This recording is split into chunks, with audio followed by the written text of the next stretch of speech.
زینت کو علی کہتے ہیں، اسلام کی زینت کو علی کہتے ہیں، ایمان کی زینت کو علی کہتے ہیں، کعبے کی زینت کو علی کہتے ہیں، مسجد کی زینت کو علی کہتے ہیں، محدود کی زینت کو علی کہتے ہیں، لامحدود کی زینت کو علی کہتے ہیں، زمان کی زینت کو علی کہتے ہیں، لازمان کی زینت کو علی کہتے ہیں، مکان کی زینت علی ہے، لامکان کی زینت کو علی کہتے ہیں۔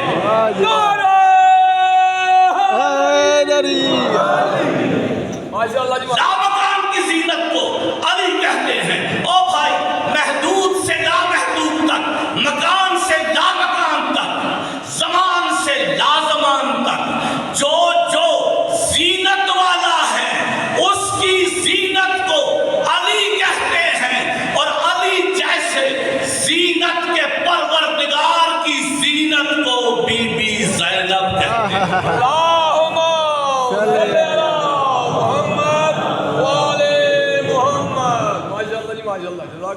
مشکل یہ ہے کہ سیدہ کے فضائل آپ کو کم سنائے جاتے ہیں، اس لیے جب بھی بی بی کا ذکر ہوتا ہے تو دل بھر آنا چاہیے، آنکھوں میں آنسو آ جاتے ہیں بی بی کے ذکر سے، آتے ہیں یقیناً، نام بھی ایسا ہے۔ لیکن میرے عزیزوں، اس گھرانے کے فضائل اور خاص طور پر اس بی بی کے فضائل، محمد مصطفیٰ کی زہرا جیسی بیٹی ہے سیدہ، علی کی علی جیسی بیٹی ہے سیدہ،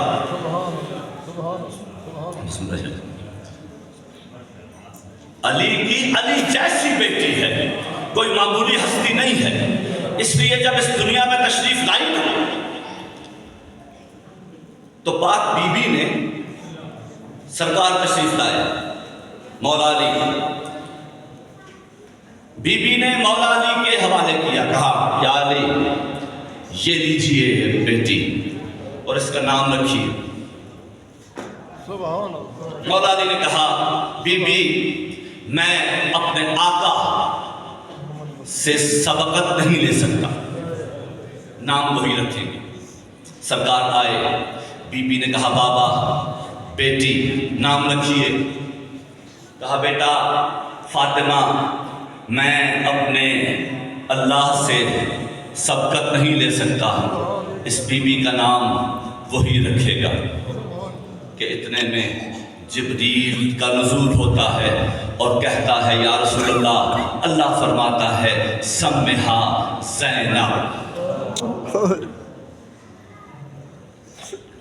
اس کا نام زینب رکھو، لِأَنَّ زَيَّنَ اللَّهِ اللَّوْحِ الْمَحْفُوظِ بِاسْمِ زینب الکبریٰ، کیونکہ اللہ نے لوح محفوظ کو زینب کبریٰ کے نام سے زینت دی ہے۔ لوح محفوظ کے سرنامے کو بی بی کے نام سے اللہ نے زینت دی ہے، اس لیے اس کا نام زینب رکھو۔ تو زین دیکھو عرش پہ 5 نام لکھے ہوئے ہیں، آپ نے سنا ہے نا، پنجتن پاک کے 5 نام، میں وقت نہیں ہے صرف ایک جملہ کہہ کے اجازت چاہتا ہوں۔ 5 نام عرش پہ لکھے، کس کے؟ محمد، علی، فاطمہ، حسن، حسین۔ جو بھی پڑھے گا وہ دیکھے گا اور کہے گا یہ عرش ان 5 کا ہے، عرش کے یہ 5 مالک ہیں۔ اور لوح محفوظ کے باہر جو نام لکھا ہے وہ لکھا ہوا ہے اکیلا پاک بی بی زینب کا، اور لوح محفوظ میں سب کچھ لکھا ہے۔